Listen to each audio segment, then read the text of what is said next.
Hi there, welcome back to my channel. I hope you guys are doing well. Today I have another project for you. This is an 8.5 by 11 one sheet wonder tutorial. I just kind of wanted to show you what I did. The last one I did, we did some different projects and I reworked it, and I wanted to show you the 6 brand new projects I have for you. So let me show you real quick what we're doing today. So one of the things we'll be making is these adorable little tags, which are perfect for a junk journal. And then we also have, I added these little paper clips to keep them closed and so that I can attach them to my junk journal.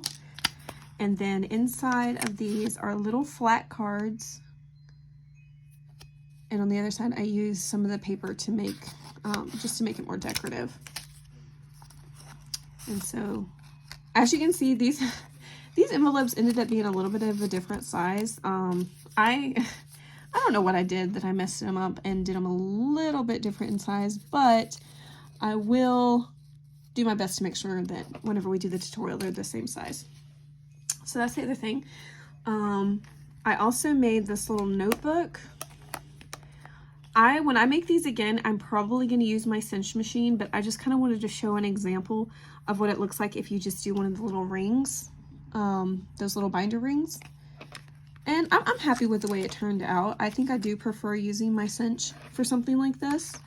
And so whenever I make it again, I probably will do that because I really like the idea of having this little elastic closure and then putting the little coils at the top. But I wanted just to be able to give this idea to whoever does not have the cinch machine that you can still have a really cute notebook just by using one of the little binder rings and a hole punch. So there's that. And then here is the journal that I made to go with it.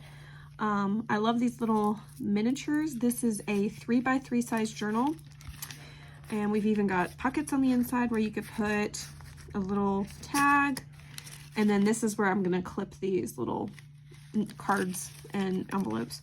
But the inside, as you can see, I just used coffee dyed paper, so it's very just kind of rustic looking and very base. There's no stamping or anything. It's just whoever wants to be able to completely decorate it, it has that ability to do so. So anyways, I just wanted to share these things real quick before we get into our tutorial so you kind of have an idea of what we're going to be making. Okay, so let's go ahead and get into cutting our paper.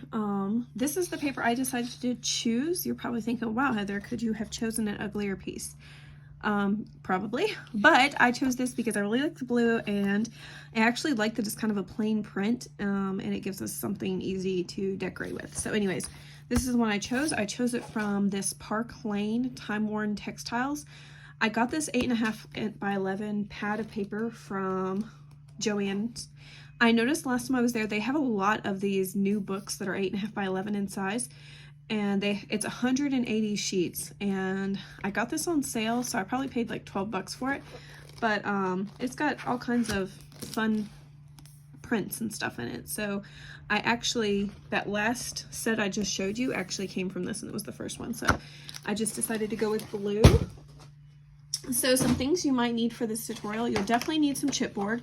I have told you in my last tutorial that if you don't have chipboard readily accessible, you can always go into your cabinet and get out like an old cereal box, use Amazon boxes, whatever you have at your disposal to use, just use that. You don't have to use exactly what I use. I do purchase my chipboard from Amazon, and they've got some different weights. I like a thicker weight for my books. I just think it feels nice. So you'll need some chipboard. Because this is a thinner piece of paper, I will be layering this upon some cardstock, and I will grab that here in a second. So you're going to also need cardstock. Let me go ahead and show you the cuts that we're going to make so you can go ahead and do that. So the first cut we're going to make is going to be on the long side. So you need to have the 11-inch side is what we're going to be cutting on. So the first cut we're going to make is going to be 4 by 8.5 in length. And so this is one piece you need. This will all stay one piece, okay? The next cut we're gonna make is at the 3-inch mark, okay? So there's our 3 by 8.5, and then we're left with, this is 3.5. So let's grab the 3-inch piece because this is going to be the easiest one, I think. Well, one of the easiest ones. Okay. Let me cut on the side so I think you can see it better. All right, so we're going to cut a 3 by 3 inch square. This is another 3 by 3 inch square. And then you're going to cut these. You're going to turn on its side and cut it 1.5 by 3. Okay. And these are actually going to be 2 of our tag pieces. So, and these are our 2 envelope pieces. So set those to the side. All right, now we have our 4-inch by 8.5. The first cut you're going to make is at 3.5. You're going to make another one at 3.5. And then you are left with a 1.5 by 4-inch piece, okay? This is going to be for your little cards. You can do a number of things with this. You could just leave your little cards blank and not layer them like I showed you for my little envelopes. And you could use this and die cut this into like tabs for dividers for your books if you want, or however you want to use this. If you don't even want to use this at all, you could just set it to the side and save it for a future project. That's up to you. I'm gonna use this though to layer my cards. I like to use up the whole sheet, so that's what we're gonna do. And for these 2 pieces, these are the covers for this little notebook. So you can set those to the side. All right, so your pieces are all cut. Now you just need your cardstock pieces and whatever other tools and materials you're gonna use. I have this Distress Oxide blueprint sketch, and I'm gonna actually use that to ink around the edges of my blue paper. So if you wanna ink around your paper, go ahead and grab that stuff too, okay? So the first thing I'm going to do is I'm gonna take my 4 by 8.5 piece, the long piece we cut off first. I'm gonna go ahead and make the cover for our little tiny junk journal. So this right here, okay? So go ahead and take 2 pieces. You need 2 pieces of 3 by 3 chipboard or cardstock, or not cardstock, or cereal box or whatever you have. As you can see, I just used scraps. This one, you can see it kind of cut into it because I used an odd shaped album to cut this out. That's not going to bother me though, because I'm going to have that face in it and it's not going to, you're not even going to be able to tell. Okay. So go ahead and glue your pieces down. So for a 3 by 3, the paper is going to be a little bit tight. So you're going to want to try to go as close to the edge as you're, I guess, comfortable with, and try to get that lined up evenly. And you want, I don't know what that was, look like a hair. You want about 1/8 of an inch between your chipboard pieces. And so you see on this side, it leaves like just about almost a 1/2 inch. So make sure you kind of put them close so you have plenty of space to fold over your edges. I am using art glitter glue to glue these down. I know some people like to use score tape because they think that it will keep it from bubbling. I have not had an issue with bubbling using art glitter glue. So it's up to you, whatever kind of glue you prefer to use and you think works best. Okay, so now that I've got my pieces glued down, I'm gonna go ahead and I'm gonna take and fold these pieces down. Oh, I'm so sorry about the camera. Likes to wiggle a little bit. Okay, and see, as you can see, we don't have a lot of part that we're gonna fold down, but that's all right. We're gonna glue another piece on top for the inside cover.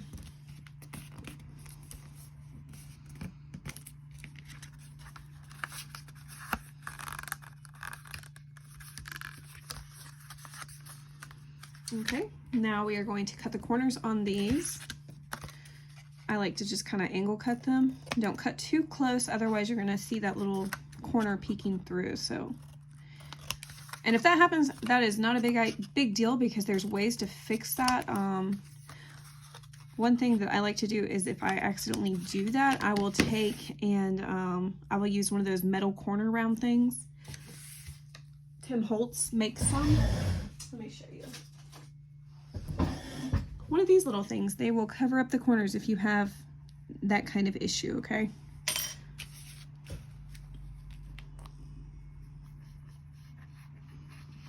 Okay, so let's go ahead and glue these corners down. in order for it to look its best, if you go do one corner, go ahead and do the opposite side. That way you just have an even fold. I don't claim to be perfect at doing these journals, so some people might have better ideas of how to do them, and that is perfectly fine. I just do whatever works for me. I'm pretty easygoing, go with the flow kind of person, so.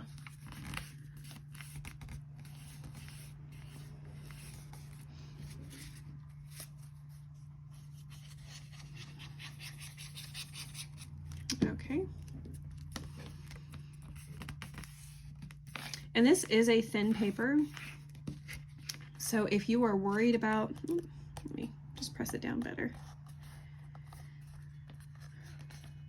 It probably wasn't entirely dry yet, but I'm gonna go ahead and start to bend it, because you know what, these parts right here are gonna be covered up by another piece of paper. So we're not gonna stress about little issues like that, okay? And if your edges crack, let's say you have a thicker piece of cardstock and you're trying to use something that's a little bit thicker and it starts to crack, don't even stress about that, because you can always take, like what I did here, I used paperback denim and I covered up the edges, and it's also extra reinforcement so that you have a stronger type spine, so you don't have to worry about it ever tearing or anything. So that's also an option if you find that your paper starts to crack. So that's the beauty of paper crafting. Usually there's an easy way to fix an issue you run into. Okay, all right, so I'm gonna go pick out my paper for this, and then also the same paper that I do for this, I'm going to use for the inside covers of this little book. So whatever you want to use to coordinate with this, try to make it so that it can coordinate with this too. So if you're using scraps, you might want to just keep that in mind. Make sure you have a bigger piece of paper. Okay.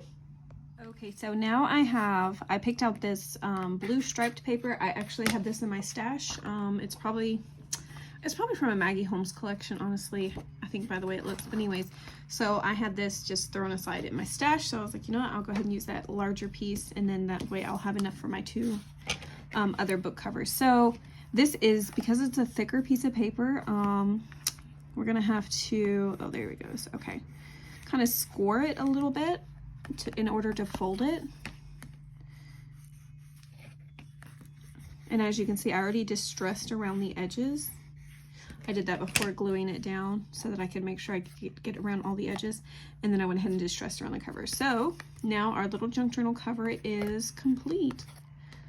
All right, so now let's go ahead and do our other covers for our other little tiny notebook, okay? So grab your two pieces of, what size was this? This is 4 by 3.5 inches. Go grab those two pieces.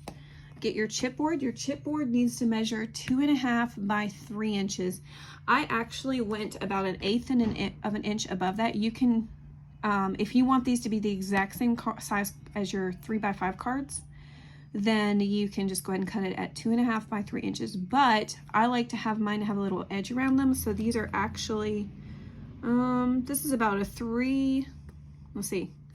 Yes, it will be, mine's 3 1/8 inch by 2, and let me just grab something I can actually measure with, because I'm guessing. Okay, yeah, 2 5/8 inch. Okay, so anyways, let's go ahead and get these glued down to their pieces.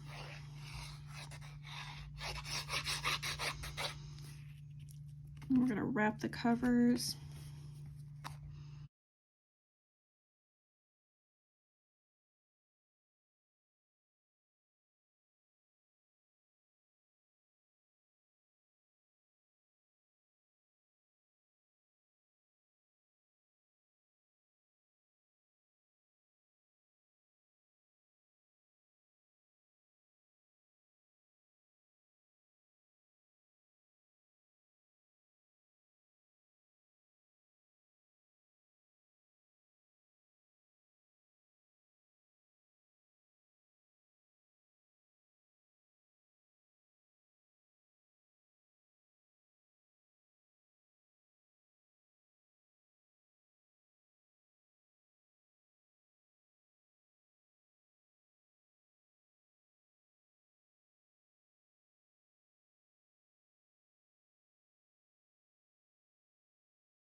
if you don't have 3x5 cards, you definitely don't need to go buy them. You can just use whatever paper you have available. Even if it's just regular printer paper, you can cut those up into small pieces and use them for a book. But a pack of 3x5 cards, I think at Walmart they're 60 something cents. I could be wrong. I know you can get a pack of, what is it, 200 at the Dollar Tree for $1.25. So that's usually where I buy mine from. I messed this up. You see that? I was too busy talking. I meant to glue this side and then this side, and I kind of messed it up. Oh well.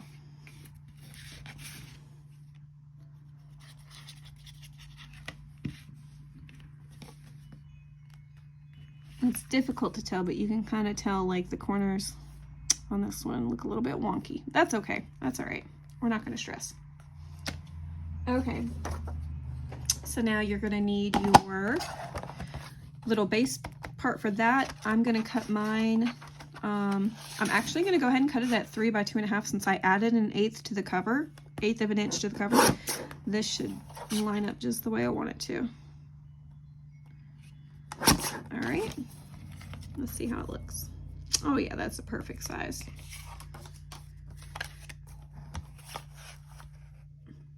I've recently been going through all my scraps and I've started making little embellishments. I haven't put anything up in my Etsy shop yet, but I'm looking at these little tiny pieces and I was like, oh, I could use that for one of my embellishments. So that's probably what I'm gonna end up doing with those.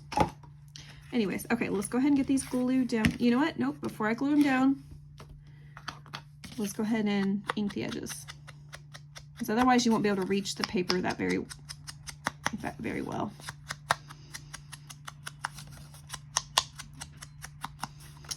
Okay.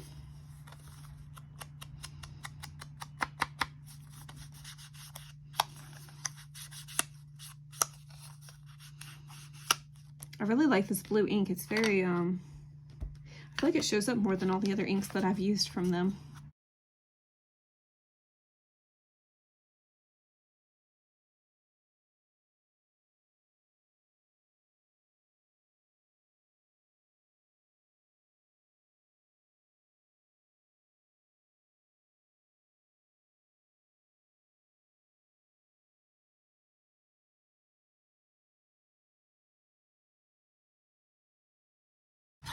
All right, so this is the next portion that we have finished. So now the little tiny things are going to be the fun part. All right. Okay, so the next thing I have is our little 3x3 sheets of paper. I'm going to take these and I'm going to turn them into envelopes using the We Are Memory Keepers mini scoreboard. You can use just a regular scoreboard or regular the full size envelope maker. But I'm going to use this one just because it's easier since I'm using something so small. I will say if you do not have this, but you still want to be able to have like a little envelope embellishment, Treasure Books here on YouTube has a tutorial of how she makes these little envelope embellishments that she uses in her junk journals. And so you can, instead of cutting this to the 3x3 pieces, you can leave them together and you can make this. So this measures 3 by 6, and what you're going to do, I used a piece of cardstock and I should have used a regular piece of paper like this because it would have been easier to do this. So I went ahead and folded it just to make it a little bit easier. So what you're going to do though is you're going to take your two corners and fold them together so that they're touching, okay? And then you're going to take your score thing and you're going to just kind of burnish those down. And then what you'll do is you'll take it and you're going to leave a little bit of space right here, but you're going to kind of fold it down just a little bit so that you have that top look. Well, then you're going to take your bottom of your sheet and you're going to find where it looks best. You're going to pull it up and kind of make sure it's even up here, but not all the way up to that score line. You don't want it to go all the way up to the score line. And just kind of flatten it a little bit, and then you have an envelope journaling spot. So this could fold down, you could write right here. I have made these before and I used, hold on, let me see if I can grab one real quick.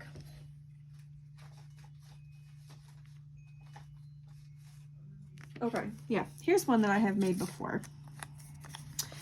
And I glued this part down, and sometimes I will add like a little decoration there. If you don't like how the lines meet right there, you can just add a little piece of ephemera or a little heart or something and kind of cover that up a bit. But yeah, so I have made these before. This was actually wrapping paper that I used to make that one to put into a junk journal. So anyways, that was just an idea if you don't have one of these punch boards. So now let me show you how I do it on this, okay? Now, as you can see, if you look at your envelope punch board, there is not a 3x3 option on here. The closest thing that there is a 3 1/8 by 3 1/8 piece of paper, and that tells you to score at 1 3/4. Since I don't have a 3 1/8 inch paper, I'm going to go down 1/8 of an inch to 1 5/8 inches, okay? So we're going to take it and we're going to line it up to the 1 5/8 inch spot. I'm going to press the button. Then I'm going to score on the little line. I'm going to rotate it. Try to find, I should have done this on the other side because it's easier to see on the white side. Then I'm going to score again. Now when you get back over here, this should line up again with the 1 5/8 inches, and it does. That's how you know you're staying on track. Okay, and then let's find this spot again. Okay, and then we have our little envelope that we can score on the lines. Okay, see? And if you like the look of the sharp edge, then you can just leave it like that. But if you like to have the rounded edge look, you can use your corner rounder, or you know, it has one on here, you can do that. But I like to use mine. That's easier to use in my hand.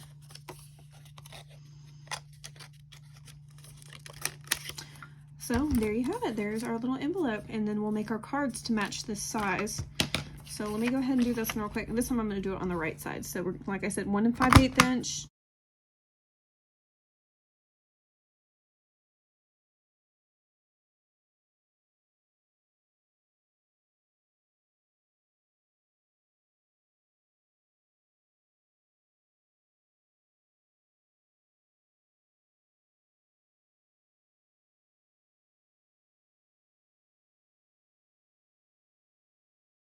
Okay, so the little envelopes we made hold a 1 7/8 inch by 1 1/2 inch size piece of cardstock. If you like it just to be square, you can easily just stick that in there like that, and it fits perfectly. Or you can round the corners, whatever you want to do. I will say you should go ahead and make that decision at this point, because the next thing we need to do is take our little scrap that we have and layer this up. So you will trim this down a little bit because it looks like this, yeah, it's like perfect size for both of these. So you will want to trim these up a little bit, unless you don't want to put those on there. Then if you don't want to use that at all, you don't even have to. I do want to use it, so I'm going to go ahead and trim this up.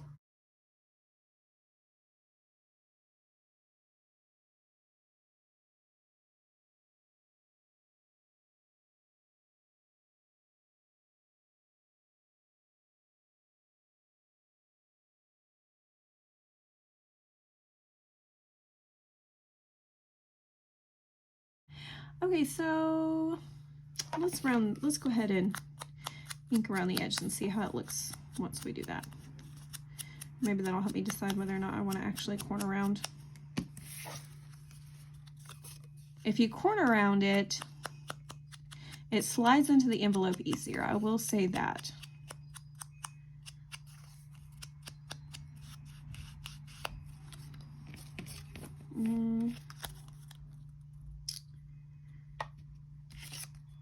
Yeah, I'm gonna just go ahead and glue it down. Let's just go ahead and get it done.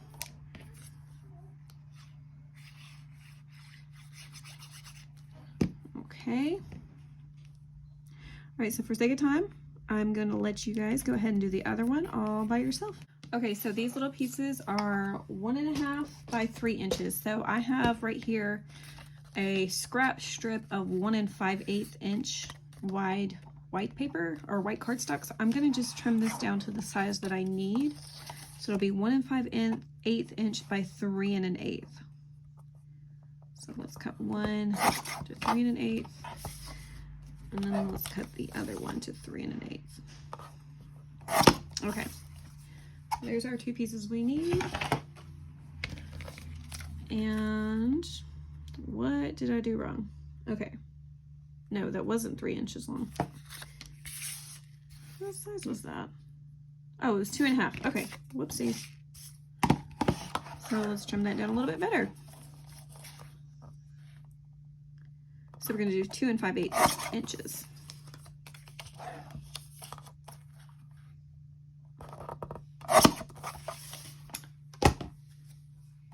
Okay, so now let's look at it. Let's make sure it's right. Perfect, just what I needed. Okay, so I have this Crop-A-Dile corner chomper by We Are Memory Keepers. It cuts an angle punch. You could easily just take your scissors and do this part. I cannot cut straight no matter how many times I've tried to do this. I really struggle with doing these tags. I always cut them like all weird. So I'm gonna use this. If you don't have one of these and you cut yours weird too, I definitely recommend it. This thing is a real time saver.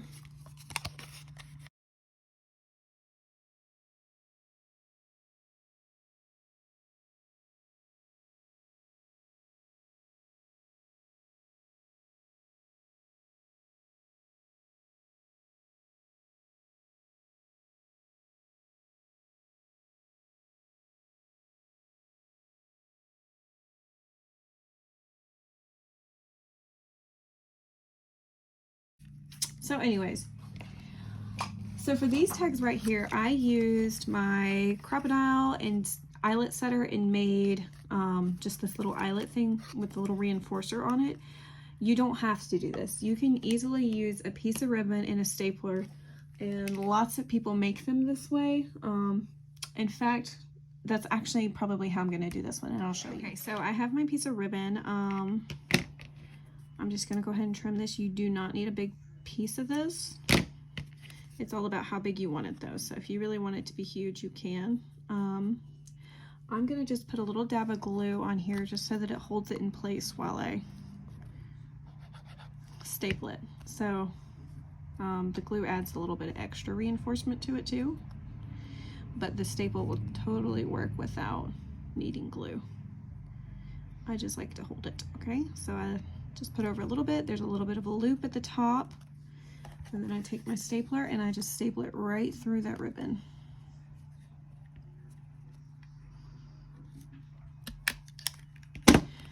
And there you go. That's all you need. It just makes it's a little bit of a extra decorative touch whenever you do it this way. So if you don't have the eyelet setter and you can't do your ribbons that way, this is definitely a really cute alternative to do it this way. So let's go ahead and get this other one situated. You could also just use Fabri-Tac and just glue the little ribbon down this way. You could also sew it down with your sewing machine. Lots of ways you can do this. I like to mix it up and do a different way every time I feel like, but there we go. I know this is a popular way people like to do it now, so there you go. All right, those are done. Okay, so for this next part, you're gonna need your 2 cover pieces, okay? This is gonna be for this little notebook I showed you. And you're also gonna need the materials for however you wanna bind it. So if you wanna use your cinch machine, go ahead and get your cinch machine and your little coil ready. And if you want to do with the ring binder, go ahead and get that, get your hole punch, just whatever you wanna do. I will say I made one mistake. Whenever I did this, I went ahead and put this part in there before I glued down the back cover piece. I did not do that this time, so I'm going to have to just improvise. So what I can do is just go ahead and do this, like set the eyelets, and then I can just use my twine and then just tie a knot so that there's a knot on each side, and that's not a big deal, but I should have done this part first. But like I said, there's usually a way to fix it, so we're gonna just work with it. If you do not have this elastic and you don't want to do this type of closure, you can easily just do like a ribbon closure, or you don't even have to have a closure. It's not even necessary. But however you like to, whatever you want to use, if you want to use just a ribbon and tie it around it, you can go ahead and grab that or whatever. And then you also are going to need your little 3x5 cards. So for this notebook, we are going to just take these and just kind of cut them in half. I'm going to do, I think I want to do 25 cards. So this is 50, so it depends on how chunky you want it. This is 50 little cards, so 25 cut in half. So I think I'm going to do that again. I think I'm going to do 25 cut in half. So you're just going to take it, go to the 2.5 inch, and then just slice it in half. You could easily just use your scissors as well. So already I have 4 cut down, so this will be a really fast process, but I'm going to do that off camera. Okay, so I have all my pieces cut down, and I have 50 of these little cards. And then I also have my elastic tied to the back. So I had to tie about 3 knots. This was a thinner type of elastic cord. If I had used something thicker, I would not have had to have tied so many, but I wanted to make sure that it didn't come through easily. So I can go ahead and trim these little pieces off. I want to leave a little bit hanging just so that it's, if you go up against the knot flush, has more of a chance of coming apart. So I have that, and then that's the cover, and that's this little closure. Okay, so at this point you can take this apart and you can start hole punching all of your cards. Whenever I did this one, I was able to do each of the covers by itself and then like 5 to 10 cards together at once, and so it went really fast hole punching them by hand. I am going to actually use my cinch machine on this one, so I'm going to go and do that, and then I'll come back. Okay, hi there. So now that we have done everything else, we've made our little book right here. We have made our little cards and envelopes, and we've also made our little tags. We did this the last thing we did. So now we're going to take our cover and we're going to go ahead and put our pages in. What I like to do whenever I am doing a junk journal is I make a template. This is for the pamphlet stitch, and I think it's called the pamphlet stitch. Anyways, the 3-hole stitch. So what I do is I decide how many signatures I want to fit into my spine, and then I cut a piece that's equal to the size of the spine. So this is a 1.5 by 3 inch piece of paper. And then what I do is I use a ruler and I try to decide how even, or where I want to put my holes. So I try to make it as even as possible. I know some people can just like look at this and they can immediately poke their holes and they're fine with that. I try to make it as even as I can. And then once I poke my holes in this, I line it up to my spine and I use a marker or a pencil and I draw the little holes on here so that I can drive my awl or your pokey tool or whatever you have into those little circles so that it's even. And then I do the same thing for my signatures. So I take my little thing and I line it up to the center as close as I can. This is better if you use a pencil, and then you draw your little holes, and then you can kind of use that to make your holes. Anyways, the pieces of paper I use, they're all blue dyed paper. I used a food coloring to make these. And you can use whatever paper. You can use, you know, pattern cardstock, anything for your signatures, whatever you like to use. For these little books, because they are so small, I'm not going to do any decorating on the paper. I just want it to be just, you know, blank, normal paper that somebody else can, you know, add whatever they want, because there's not going to be a whole lot of writing space. So if somebody wants to use this to really journal in, they're going to probably want a whole lot of writing space for that. So I'm not going to do any decorating. It's just me putting pages in. Each signature has 10 sheets of paper, so whenever it's folded like this, that's 20 pages or 40 front and back. So I'm going to go ahead and poke my holes. I'm going to start with my middle hole.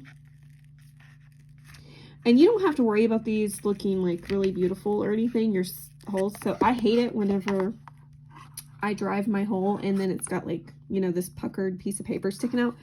I'm not going to worry about that because I'm actually going to cover my spine like I did for this one with some denim. And so you can't obviously tell once you do that. So don't stress about any ugly holes. Okay.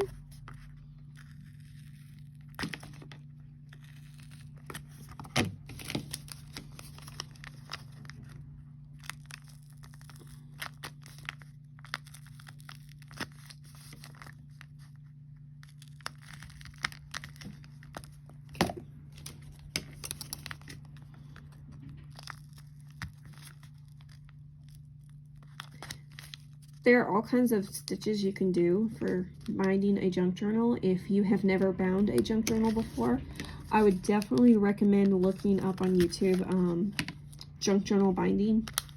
And there's lots of people who are way more experienced than I am that could probably teach you all the different methods and ways you can do this. Okay, so I have my thread right here. This is 100% cotton thread. It on the packaging it says it's friendship thread, so I guess people use this to make bracelets and stuff. So it's a thicker than just normal sewing thread.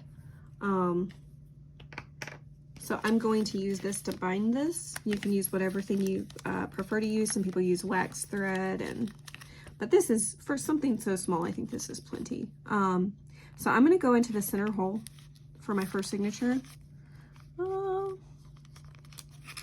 And then I'm going to go into the center hole of the book, the cover.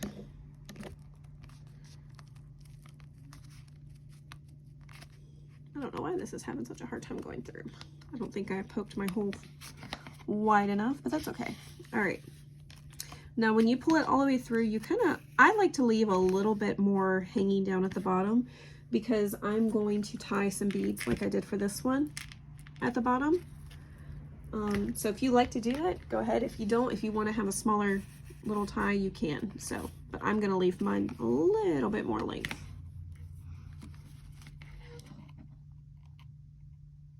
Now you're going to flip the book over and go through the top of the hole of the book. I'm trying to get it on screen.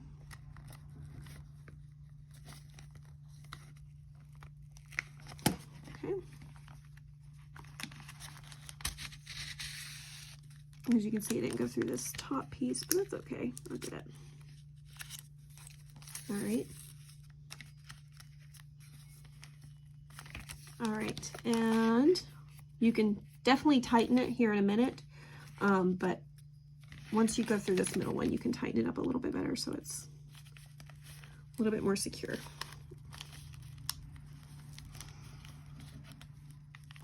Definitely using the wrong kind of needle for this. I like to use a bigger needle, but I cannot find my bigger needles right now. So we're just gonna make this one work.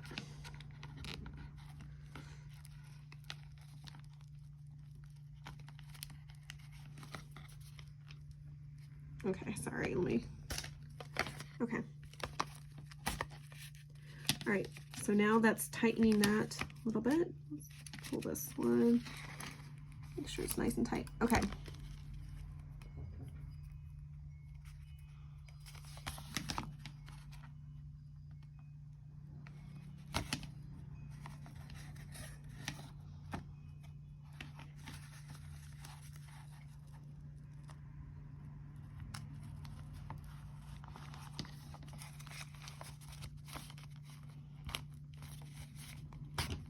Okay, so there we have it. The little first signature is bound in. I'm just gonna pull everything tight and make sure. Oh, maybe I pulled that one the wrong way. Yes, I did. Okay, so there we go. Now we can just tie that off.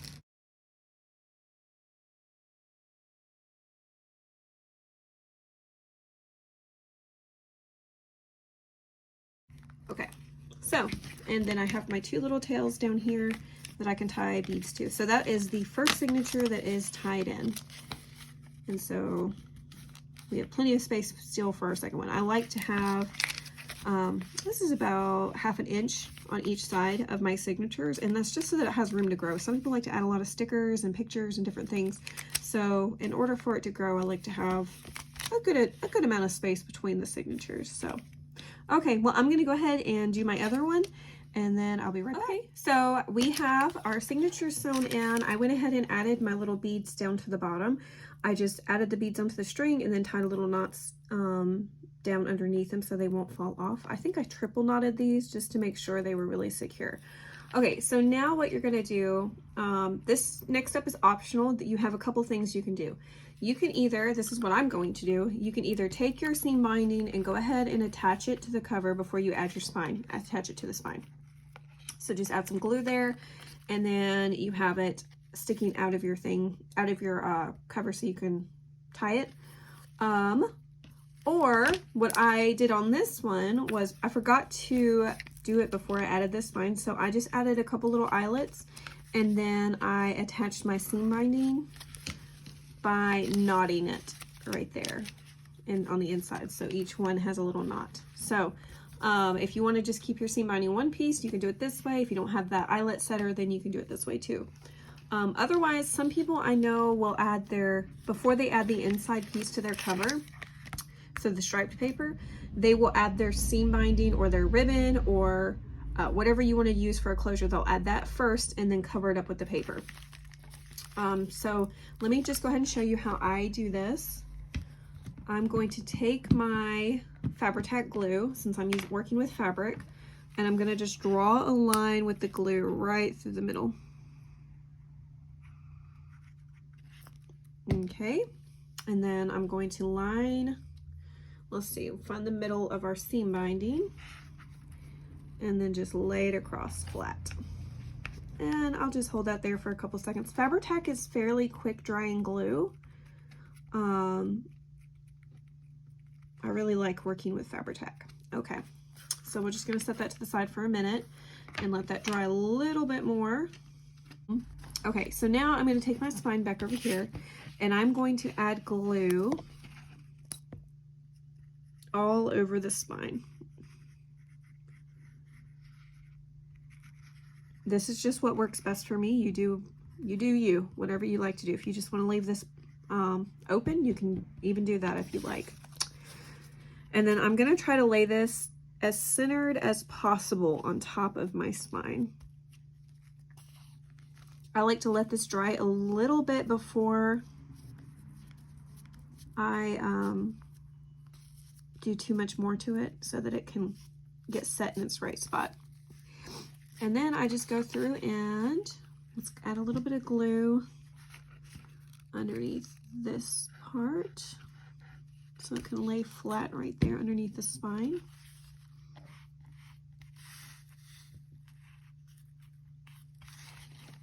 And then I'm just going to add glue onto this front flap. Okay. And then fold that over so that it's in its spot.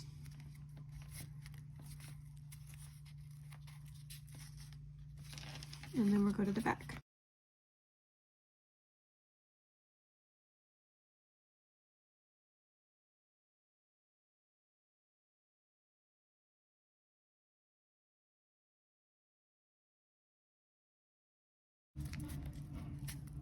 So just make sure you press down really good and then give it time to dry before you open it back up. Okay, and I'll be right back and show you what we have done. Okay, so here it is. Here is our final look at what we did. So you can see kind of how I decorated these if you need an idea. I did add a couple of paper clips, but these are the little cards and envelopes we made from our 8.5 by 11 sheet of paper.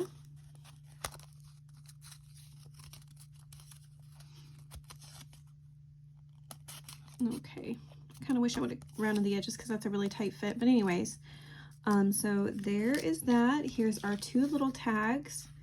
You can add little embellishments in the corner if you like that. I wanted to just keep mine kind of simple. Here is our little notebook we made with our little elastic closure using our 3x5 cards that we cut in half.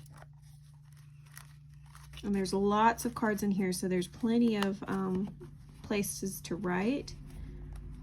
And then I just decorated mine with a little flower, a couple of these little flat back pearls, and then a piece of denim so that it ties in with this. Okay, and so for this I just used a little this is a chipboard butterfly, and then some beads at the bottom, a little bit of lace. And I just remembered there is one more thing I need to do to this, but I'm just going to do this probably off camera because it's not necessary, but I am going to add little pockets here so that my little